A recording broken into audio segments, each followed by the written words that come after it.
রাধে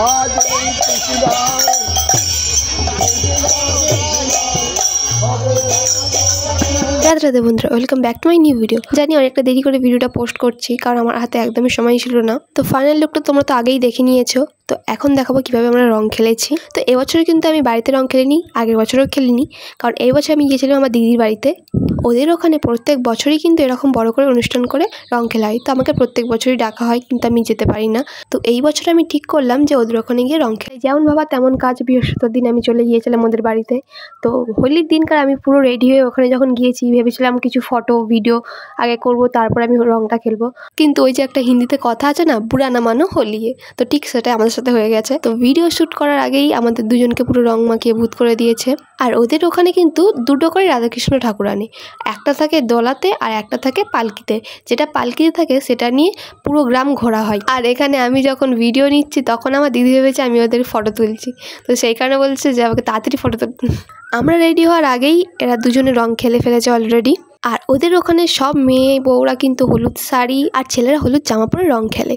আর এইদিকে জোড়া লাড্ডু গোপাল চলে এসেছে রং খেলতে। তো হোলির দিন যেহেতু রাধাকৃষ্ণ ঠাকুর ওদের আনায়, ওই দিনকার কিন্তু ওদের মহোৎসবও হয়ে যায়। আর এই দেখো, এইদিকে কিন্তু রাধাকৃষ্ণ ঠাকুর দোলনায় বসানো হয়ে গিয়েছে। আর সত্যি বলতে ডেকোরেশনটা কিন্তু অনেকটাই সুন্দর হয়েছে। তো তারপরে চলে গিয়েছিলাম গ্রাম ঘুরতে, ওটাকে কি বলে আমি জানি না, হয়তো 14 মাদল না কি একটা বলে। মানে ওই যে পালকিতে যে ঠাকুরটা রাখা ছিল, ওই ঠাকুরটাকে নিয়ে খোলকত্তাল নিয়ে সব হরে কৃষ্ণ নাম করতে করতে পুরো গ্রামটাকে ঘুরবে সবাই মিলে। আর তোমরা দেখতেই পাচ্ছ অনেক লোকই এখানে কিন্তু বেরিয়েছিল, আমরা সবার পেছনে ছিলাম। আর এখানে প্রত্যেকের মাথা পুরো কালারফুল হয়ে গিয়েছে, তোমরা দেখতেই পাচ্ছ প্রত্যেকের মাথায় আবির রয়েছে।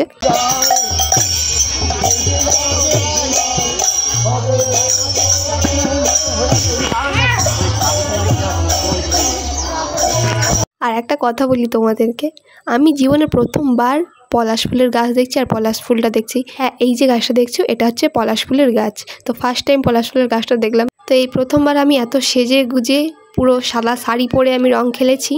তো অনুভূতিটা একটা আলাদাই লেভেলের, কারণ একদিকে ভয় লাগছিল সাদা শাড়ি থেকে দাগগুলো উঠবে কিনা, কিন্তু না, সত্যি বলতে উঠে গিয়েছে দাগগুলো। তো সারা গ্রাম ঘুরে আসার পরে এখানে ওরা সবাই বক্স চালিয়ে নাচানাচি করে, মানে সব ঠাকুরেরই গান চলছিল, বাজে কোনো গান চলছিল না এখানে। আর রোদে রোদে ঘুরে আসার পরেই ঠান্ডা ঠান্ডা আইসক্রিম খেয়ে নিচ্ছে এখানে সবাই মিলে। আর আমার দিদি প্রত্যেকবার যখনই ভিডিও করি তখনই ভাবছে যে ফটো তুলছি, তো প্রত্যেকবারই ফটো তোলার পোস্ট দিয়েই যাচ্ছিল। তো ওখানে দাঁড়িয়ে কিছুক্ষণ নাচ দেখার পর এখানে দেখছি রসগোল্লা বাবুও নাচ শুরু করে দিয়েছে নিজের। আর এই দেখো, এতক্ষণ পরে এই মানুষটার আসার সময় হলো। আমি রং মাখাবার আগেই অন্য কারোর কাছ থেকে মেখে চলে এসছে, এসেই আমার খোঁজ না করে এদিকে শালির সাথে গল্প জুড়ে দিয়েছে। সত্যি বলতে আমরা কেউই রং খেলিনি, শুধু রং মেখেছি অন্যের কাছ থেকে। তো দিদি এখন দাদাকে রং মাখালো, তো তারপর আমি মাখিয়েছিলাম সবাইকে এক এক করে। তো আমিও কি রং মাখাতে গিয়ে ওর গালে ভেতরে রংটা চলে গিয়েছিল। তারপর দিদি এক এক করে সবাইকে রং মাখিয়ে যায়। তো তারপরে চলে গিয়েছিলাম একটু মন্দিরের কাছে, ওখানে দাঁড়িয়েছিলাম।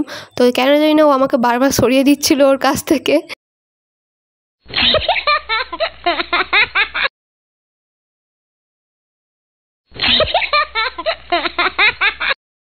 তো ওখান থেকে রং খেলার পরে আমরা চলে এসেছিলাম বাড়ির দিকে। দিদি সন্ধ্যে পর্যন্ত থাকার কথা বলেছিল, কিন্তু ওই দিন আমাদের এখানে ছিল মেলা। তোমরা অনেকেই জানো নৈনানে দোলের মেলা হয়, তো সেখানে আসার কথা ছিল। তাই ওখান থেকে আমরা দুপুরবেলা বাড়ির দিকে বেরিয়ে পড়েছি। আর যাওয়ার সময় দেখছি এখানে অনেকেই রং খেলতে বেরিয়েছিল বক্স টক্স নিয়ে একেবারে।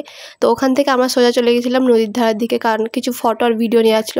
আর নদীর ধারে যাওয়ার সময় কিছু বাচ্চা ছেলে পিচকারি নিয়ে খেলার সময় এমনভাবে জলটা আমাদের গায়ে ফেলেছিল, আর একটুর জন্য আমার ফোনে পড়ে যাচ্ছিল। তো কই বাত নেই, হোলির দিনকার হতেই থাকে এরকম।